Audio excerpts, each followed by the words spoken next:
사무엘상 23장 1절에서 14절까지 말씀인데요. 다 찾으셨으면 말씀을 한번 교독하도록 하겠습니다. 제가 먼저 1절 읽겠습니다. 사람들이 다윗에게 전하여 이르되 보소서 블레셋 사람이 그 일날을 쳐서 그 타작 마당을 탈취하더이다 하니, 이에 다윗이 여호와께 묻자 이르되 내가 가서 이 블레셋 사람을 치리이까? 여호와께서 다윗에게 이르시되 가서 블레셋 사람들을 치고 그 일날을 구원하라 하시니, 다윗의 사람들이 그에게 이르되 보소서 우리가 유다에 있기도 두렵거든 하물며 그 일날에 가서 블레셋 사람들이 군대를 치는 일이니까 한지라. 여호와께 다시 묻자온대 여호와께서 대답하여 이르시되 일어나 그 일나로 내려가라. 내가 블레셋 사람을 네 손에 넘기리라 하신지라. 다윗과 그의 사람들이 그 일나로 가서 블레셋 사람들과 싸워 그들을 크게 쳐서 죽이고 그들의 가축을 끌어오니라. 다윗이 이와 같이 그 일나 주민을 구원하니라. 아히멜렉의 아들 아비아들이 그 일나 다윗에게로 도망할 때 손에 에봇을 가지고 내려왔더라. 다윗이 그 일나에 온 것을 어떤 사람이 사울에게 알림해 사울이 이르되 하나님이 그를 내 손에 넘기셨도다. 그가 문과 문 빗장이 있는 성읍에 들어갔으니 갇혔도다.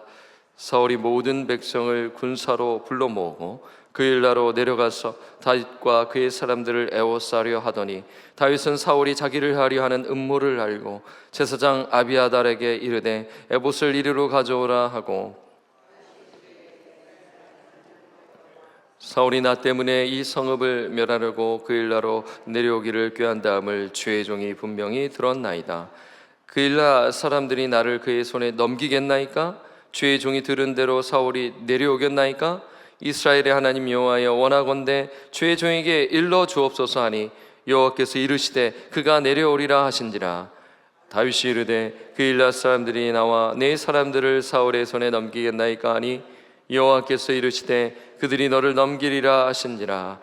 다윗과 그의 사람 600명 가량이 일어나 그 일나를 떠나서 갈 수 있는 곳으로 갔더니, 다윗이 그 일나에서 피한 것을 어떤 사람이 사울에게 말하매 사울이 가기를 그치니라. 다윗이 광야의 요새에도 있었고 또 십광야 산골에도 머물렀으므로 사울이 매일 찾되 하나님이 그를 그의 손에 넘기지 아니하시니라. 아멘. 광야에서 경험하는 하나님의 은혜라는 제목으로 말씀을 나누도록 하겠습니다. 3주 전에 저는 요새에 있지 말고 떠나라는 제목으로 말씀을 나누었습니다. 다윗은 사울의 추적을 피해서 모압 미스베로 이동했죠. 아둘람, 처음에는 이제 가드에 있다가 가드에서 그래서 이제 망명의 그 실패를 겪고 난 후 아둘람에서 아둘람 공동체를 이루고, 이 아둘람에서 모압 미스베로 이동했습니다. 그런데 이 갓 선지자가 요새에 있지 말고 떠나 유다 땅으로 들어가라고 말합니다. 여러분, 유다 땅으로 들어가라는 것은 광야로 들어가라는 것입니다. 사랑하는 성도 여러분, 광야는 어떤 곳인가요? 지금 메릴랜드에 우리가 살고 있기 때문에 이 광야를 좀 겪을 수가 없습니다. 이 광야는 참 매우 척박한 곳이죠. 낮에는 매우 뜨겁습니다. 유대의 광야는 이 연간 평균 강수량이 한 100mm 이하로 매우 건조한 지역이죠. 제가 이스라엘을 방문하지 못해 잘 모릅니다. 그러나 제가 전에 살던 이 세크라멘토에서는 광야의 날씨를 한번 경험해 보았습니다. 우리 장한주 목사님 세노세 가시잖아요. 이 세크라멘토에서 세노세는 2시간 떨어져 있는데 날씨가 전혀 다릅니다. 이 세노세는 해안가에 있기 때문에 되게 날씨가 선선하고 참 좋은데요, 제가 있었던 세크라멘토는 우리 한국의 좀 대구와 같다라고 보시면 됩니다. 분지라고 생각하시면 됩니다. 그래서 이 세크라멘토 날씨가요, 이 이스라엘 날씨와 상당히 유사해요. 가보지 않았는데 어떻게 하냐. 조사해봤고요. 그리고 함께 사역했던 목사님이 이스라엘을 방문하셔서 세크라멘토에서 같이 사역할 때 와, 비슷하다라고 이야기해 주셨거든요. 이 세크라멘토 날씨는 이스라엘처럼 건기와 우기가 있어요. 이 우기는 12월에서 2월까지, 그러니까 겨울이 우기인 것입니다.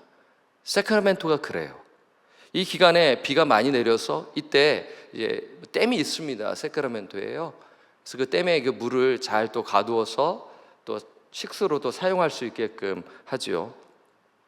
그리고 이 건기가 있는데, 이 건기는 뭐 대략 한 5월에서 뭐 9월 혹은 10월까지인데 거의 비가 내리지 않습니다. 제가 이 2015년도에서 한 17년도까지 지냈을 때, 제가 2015년도에 세크라멘토에 갔는데 거의 2, 3년 비 한 방울도 내리는 것을 못 봤어요. 여러분 상상이 되십니까? 제가 이 메릴랜드에 와서 좀 좋은 것은 비가 수시로 내리는 거죠. 근데 세크라멘토에서는 이 5월에서부터 9월은 비 구경하기가 너무나 힘든 것입니다. 그러니까 이스라엘 날씨와 상당히 유사하다라는 것이에요. 그래서 여러분 5월에서 8월 뜨겁지 않겠습니까? 특히 이 7, 8월, 뭐 한국도 덥고 지금 뭐 메릴랜드도 지금 6월이지만 좀 많이 덥죠, 요즘요. 네. 그런데 뭐 메릴랜드 뭐 100도는 넘지 않는 것 같아요, 이렇게 보니까. 그런데 세크라멘토는 이 100도 7월, 8월에 종종 넘습니다. 그래서 100도만 넘지 않아도 참 날씨가 좋다. 99도였으면 참 좋겠다. 완전 다르거든요. 100도를 찍으면 막 102도, 103도면 너무 뜨거워요. 제가 이제 추억이 하나 있습니다. 이제 아이들과 함께 이제 여름에 이 물놀이 하러 이 폴섬이라는 곳이 있는데요. 그곳에 이제 호수가 있어요. 당시 기억으로는 한 100도 훨씬 넘었고 한 105도인 것 같았습니다. 체감 온도는 110도였는데 얼마나 뜨거운지 이 물놀이 하는 장소까지 걸어가는데 수건을 덮어야만 했습니다. 그러니까 이 중동에 왜 수건 두르고 다니는지 이해가 되더라고요. 수건 안 두르잖아요. 열사병으로 쓰러지게 됩니다. 그 햇빛이 얼마나 강렬한지 수건을 둘러야 되는 것이죠. 그러면서 제가 그곳을 가면서 속으로 이렇게 말했습니다. 다시는 여름에 이곳에 오지 않겠다. 너무나 뜨겁고 광야 같았어요. 여러분 다윗도 그랬을 것입니다. 다윗은 안전한 요새를 버리고 광야로 가는 것은 쉬운 일이 아니었죠. 더군다나 이 유다 땅에 누가 있었어요? 사울이 있었잖아요. 자신을 죽이려고 추적하는 그 사울이 있었기 때문에 광야에 들어가는 것은 쉬운 일이 아니었어요. 그럼에도 불구하고 다윗은 광야에 들어갑니다. 하나님의 말씀에 순종하는 것이죠. 이 다윗은 광야에서, 그런데 다윗은 하나님의 은혜를 경험하는 것이에요. 그 내용이 오늘 본문에 있습니다. 먼저 1절을 보도록 하겠습니다. 우리 한번 1절을 함께 읽어보겠습니다. 시작. 사람들이 다윗에게 전하여 이르되 보소서 블레셋 사람이 그 일날을 쳐서 그 타작마당을 탈취하더이다 하니, 블레셋 사람이 그 일날을 쳐서 타작마당을 탈취한다는 소식이 다윗에게 전해집니다. 여러분 그 일날은 이 아둘람에서 남쪽으로 3마일 떨어진 성읍인데요. 한번 지도를 여러분들에게 한번 보여드리고 싶네요. 보이시는지 모르겠네요. 여러분 지금 보시게 되면은 이 아둘람이 보이시나요? 그 아둘람에서 한 3마일 정도 떨어진 밑으로 남쪽으로가 그일라입니다. 지금 보게 되면은 이제 모압 미스베에서 이제 그일라로 가게 되는데, 이 그일라가 또한 이 가드, 그러니까 이 대해, 우리가 민수기 말씀을 보게 되면 이제 가나안 땅 분배할 때 대해라고 이렇게 표현되어 있는데, 그 대해는 지중해 있지 않겠습니까? 이 지중해에서 좀 가까운 데가 가드입니다. 이 가드랑 이 그일라가 상당히 매우 가깝습니다. 그래서 이 그일라는 이 블레셋 사람들로부터 공격을 받곤 했는데요. 그때가 곡식을 타작할 때입니다. 여러분 얼마나 야비하나요? 그일라 주민들이 고생해서 추수하고 곡식을 탈곡했는데 그때 블레셋 사람들이 와서 도둑질하는 것입니다. 여러분 그일라는 이스라엘 땅입니다. 그렇게 또 이해하시면 되죠. 그런데 이 소식이 다윗에게 전해지는 것이에요. 좀 여러분 좀 놀랍지 않습니까? 아니 사울에게 전해져야 되는데 다윗에게 전해지는 거예요. 그러니까 당시 사람들이 생각하기에 이 사울의 모습이 그렇게 보기 좋지 않다라는 것을 알았죠. 그래서 주변 사람들이 결국에는 다윗이 왕이 될 것을 생각하지 않았겠습니까? 어찌됐든 지금 이 그일라에 지금 블레셋의 이 침입이 있다라는 소식이 다윗에게 전해지는 것입니다. 이때 다윗은 어떻게 합니까? 자, 2절 말씀을 우리 함께 읽어보도록 하겠습니다. 2절 시작. 이에 다윗이 여호와께 묻자 이르되 내가 가서 이 블레셋 사람을 치리이까? 여호와께서 다윗에게 이르시되 가서 블레셋 사람들을 치고 그일라를 구원하라 하시니. 긴급한 요청에 다윗이 먼저 한 일은 무엇이죠?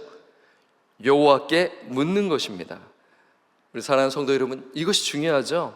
성경 기자는 다윗이 여호와께 묻는 것을 오늘 본문에 여러 번 소개하고 있습니다.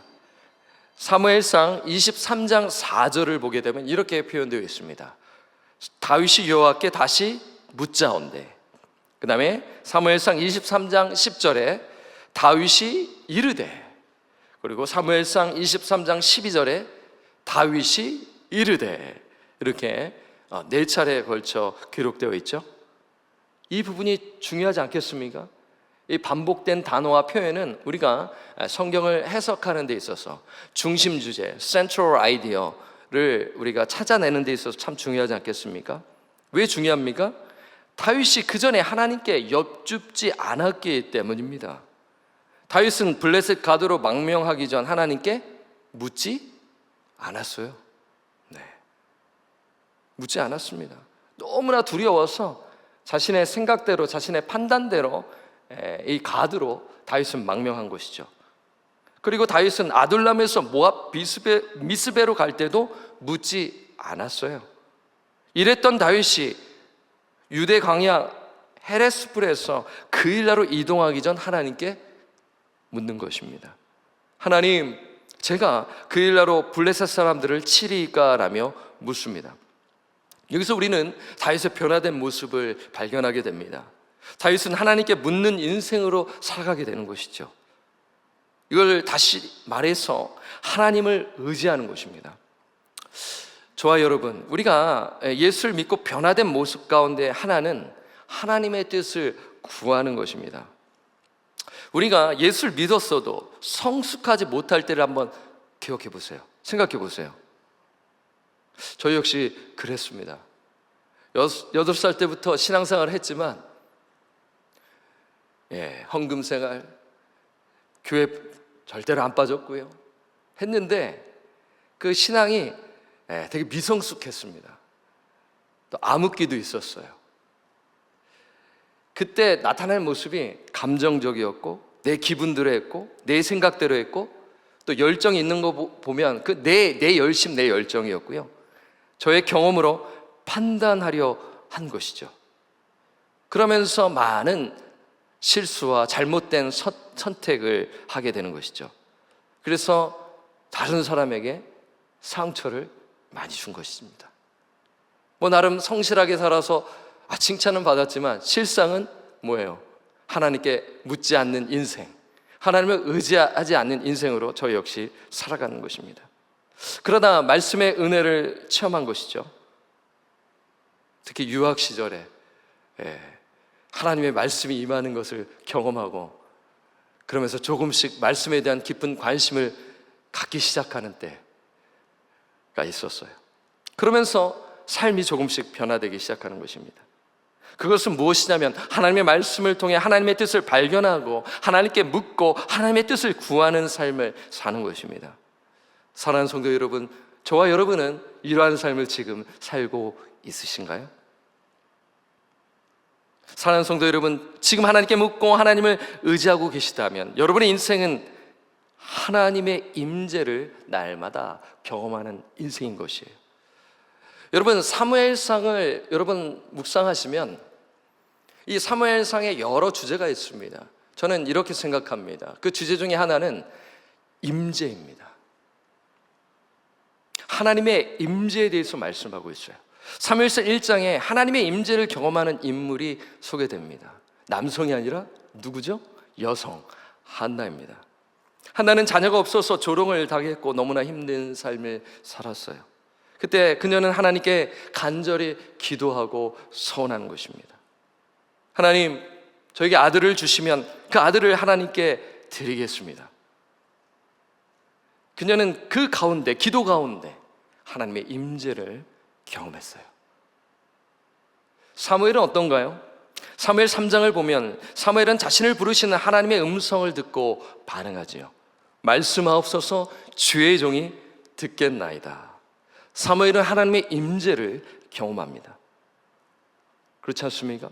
이 사무엘상 전체를 보게 되면 그러한 주제 속에, 하나님의 임재라는 주제 속에 보게 되면 이 성경 기자가 이 초점을 두고 기록해 나가는구나라는 것을 깨달을 수가 있어요. 다윗도 그렇죠. 그는 갓 선지자의 말씀을 듣고 어떻게 했나요? 반응했습니다.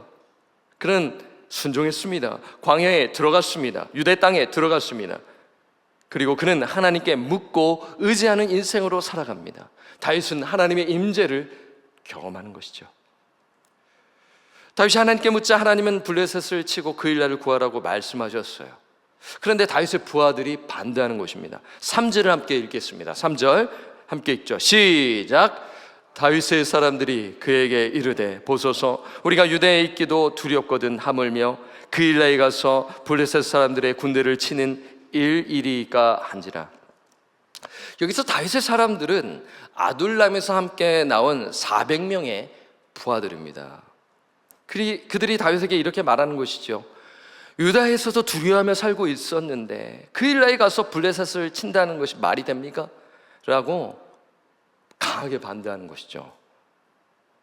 그런데 여러분, 곰곰이 생각해보면 그들의 말이 틀린 말이 아닙니다. 현실적으로 맞는 말이에요. 블레셋 군대는 강력한 무기를 가진 정규 군인입니다. 반면 다윗의 부하들은 훈련을 받지 않은 군인들이죠. 싸우다 패배를 당할 수 있습니다. 또한 다윗과 부하들이 그 일에 갔다가 사울의 추적을 당할 수가 있어요. 그래서 다윗은 그 일에 가는 것보다 그냥 유대 광야에 그냥 그대로 이게 좋사오니 라고 숨는 것이 더 안전했을런지도 몰라요. 참으로 어려운 선택 아니겠습니까? 자, 이러한 상황 속에서 다윗은 어떻게 하나요? 4절 말씀을 함께 읽어보겠습니다. 시작. 다윗이 여호와께 다시 묻자온데 여호와께서 대답하여 이르시되 그 일나로 내려가라. 내가 블레셋 사람들을 내 손에 넘기리라 하시니라. 다윗은 하나님께 다시 묻지요. 왜냐하면 다윗은 자신의 힘으로 결정하지 않고 하나님의 말씀에 따라 결정하기 위해서입니다. 그랬더니 하나님께서 다윗에게 그 일나로 내려가라고 응답하세요. 승리를 주시겠다고 약속하십니다.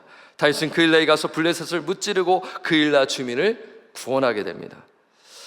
여러분, 이 장면을 보시면 어떤 생각이 드시나요? 너무나 잘 알고 있기 때문에 여러분 나름대로 해석이 될 수 있으리라 생각이 듭니다. 하나님께서 다윗에게 모압 땅 요새 있지 말고 떠나 유다 땅으로 가신 이유를 알 수가 있는 것입니다. 지난 설교 때도 말씀을 드렸어요. 왜 하나님께서는 광야로 유다 땅으로 들어가라고 하셨냐면요, 다윗을 강하게 훈련시키기 위함입니다. 네, 편한 곳에 있으면 훈련이 되지 않지 않습니까? 우리 인생을 뒤돌아보면 강하게 훈련받았던 때는 고생했었을 때, 고난이 닥쳤을 때 아니겠습니까?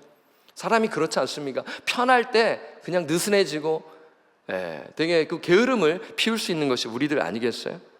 하나님께서는 왕이 되기 전 그를 철저히 훈련시켜야 하는 것입니다. 근데 그 훈련의 장소가 광야인 것입니다. 그렇죠? 다윗은 이 광야에서 하나님과의 깊은 교제를 경험하게 되는 것입니다. 다윗은 광야에서 하나님의 임재를 경험하게 되는 것입니다. 이것이 다윗이 광야에서 경험하는 하나님의 은혜이죠. 하나님과의 친밀한 교제, 하나님의 임재를 경험하는 것, 이것이 다윗이 경험한 하나님의 은혜입니다. 그러나 여러분, 사울은 어떤가요? 우리가 이 성경을 보게 되면 이 사울이라는 인물이 9장에 나타나고 이 사울의 인생을 끝까지 기록하면서 이제 동시에 다윗의 인생을 번갈아 가면서 이제 마치 이 영화를 찍자면, 그렇죠? 사울에게 이렇게 이제 앵글을 맞추다가 그 다음에 다시 앵글을 이 다윗에게 맞추면서 왔다 갔다 하면서 조명해 주고 있지 않습니까? 그러면서 성경 기자는 이 사울의 인생을 그려내고 있는 것입니다. 사무엘상 23장 7절을 보게 되면 이런 말씀이 있죠. 자, 함께 읽겠습니다. 시작. 다윗이 그일라에 온 것을 어떤 사람이 사울에게 알림해 사울이 이르되 하나님이 그를 내 손에 넘기셨도다. 그가 문과 밑장이 있는 성읍에 들어갔으니 갇혔도다. 이 다윗이 그일라에 온 것을 어떤 사람이 사울에게 알리는 것입니다. 여기서 어떤 사람은 사울의 첩보원이라고 생각할 수가 있어요. 이 사울은요, 이 보통 사람이 아닙니다. 이 다윗을 잡기 위해 곳곳에 첩보원들을 숨겨 놓았습니다. 그렇지 않습니까? 우리 대한민국과 북한 대치되어 있는 상황 가운데 간첩들을 두면서 그렇게 그러한 일들이 과거에 있었잖아요. 그렇죠? 마찬가지입니다. 그런데 이 본문 7절에서 사울이 이런 말을 하는 것이죠. 하나님이 그를, 여기 그는 누구예요? 다윗이죠. 다윗을 내 손에 넘기셨도다라고 보는 거예요. 여러분, 사울의 멘트가 어떻습니까? 사무엘상을 보게 되면 사울의 멘트는 참 성경적입니다. 믿음이 좋은 사람으로 보여져요. 그렇죠? 정말 예배를 사모하고 정말 하나님을 위해 일하는 자로 생각하는데, 그러나 그의 삶과 그가 하는 그러한 생각과 하는 판단과 선택을 보게 되면 하나님의 뜻과 무관한 삶을 살게 된다는 것, 우리는 너무나 잘 알고 있어요. 사울의 멘트는 하나님의 뜻을 분별하지 못한 착각의 멘트인 것입니다. 한마디로 자기 기만이죠. 사울은 계속해서 하나님의 뜻을 묻지 않고 자신의 욕심과 욕망을 채우기 위해 나라를 통치하고 있는 것입니다. 오늘 설교에 비춰보게 되면 다윗은 하나님께 묻는 인생이었지만 사울은 하나님께 진심으로 묻지 않는 인생이었음을 우리에게 보여주고 있어요. 더 나아가 그는 묻지 말아야 할 자에게 물었지 않았습니까? 자, 그 부분을 역대상 10장 13절에서 14절에, 이 역대기는 최초의 커멘터리, 주석서 있지 않겠습니까? 사무엘상하를 주석한 것이 역대기인데요, 역대기 기자가 10장 13절에서 14절에 이렇게 말씀하는 것입니다. 제가 13절을 읽고 여러분 한번 14절을 읽어주시면 감사하겠습니다. 사울이 죽은 것은 여호와께 범죄하였기 때문이라. 그가 여호와의 말씀을 지키지 아니하고 또 신접한 자에게 이르기를 가르치기를 청하고, 14절 시작.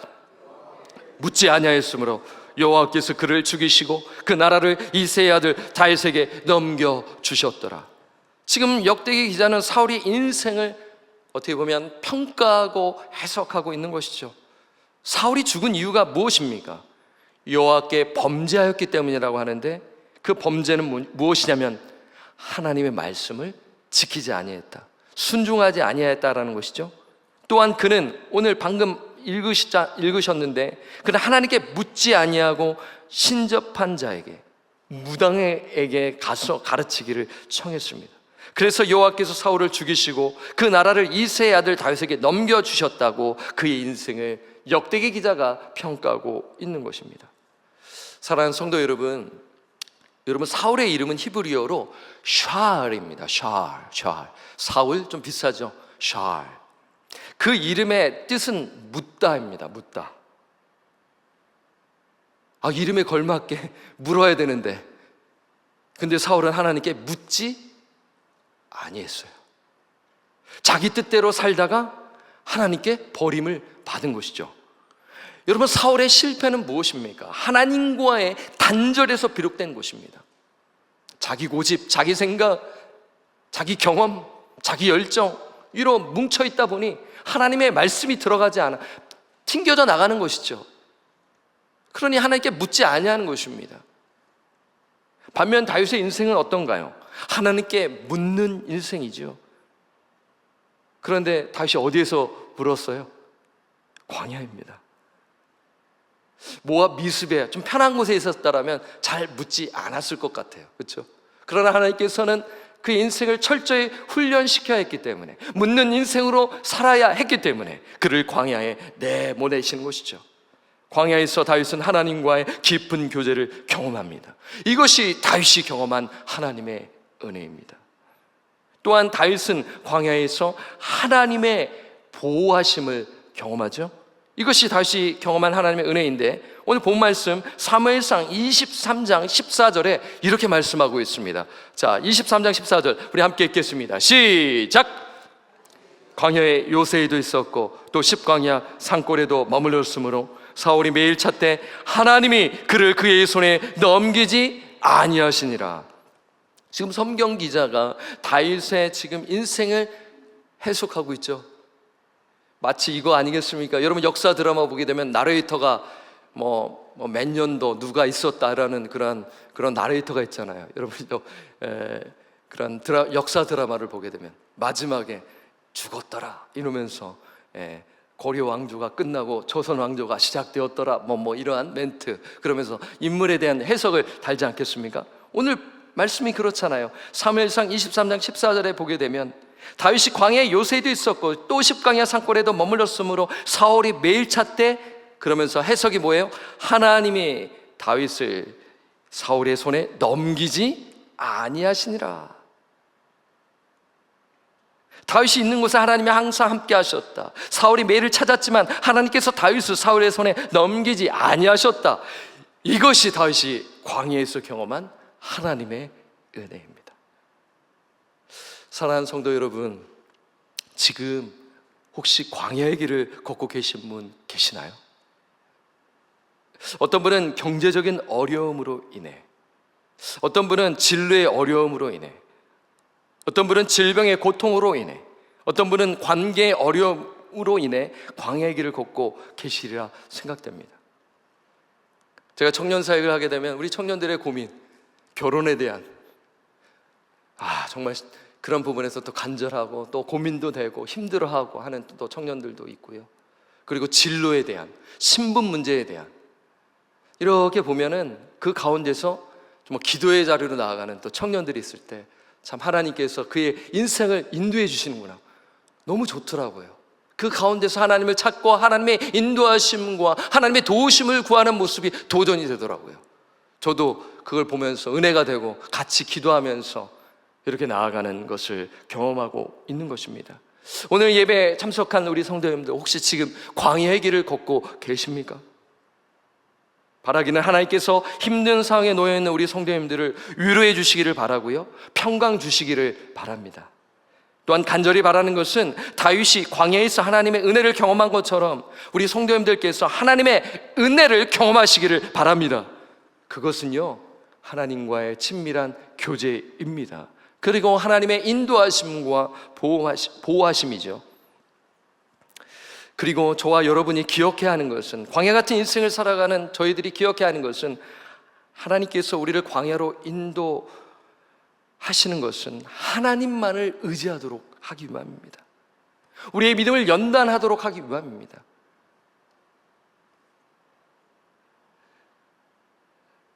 그리고 오늘 이 말씀을 또한 보게 되면, 오늘 본문에서 다윗이 그일라 주민을 구원했잖아요.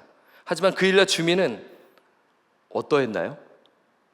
제가 그 부분을 오늘 시간 관계상 다루지 않았는데, 그일라 주민이 배신합니다. 아니, 도와줬는데 배신해요. 여러분 인생 가운데 그렇지 않습니까? 누군가를 도왔는데 배신해. 화가 나죠. 그게 광야 같은 인생 아니겠습니까? 그런데 다윗은 나중에 왕이 되면 이러한 일을 겪어야 하기 때문에 이것을 경험해야 했고요, 인내해야 했습니다. 수많은 사람들을 우리가 경험하다 보면 다양한 사람들을 만나게 되고요, 괴로움을 겪게 됩니다. 그 리더십의 자리에 있기 위해서는 그러한 경험이 필요한 것입니다. 그 가운데서 다윗은 어떻게 했어요? 화가 나고 열불이 나고 그 가운데서 어떻게 해야 했습니까? 하나님을 더욱더 의지해야 한 것이죠.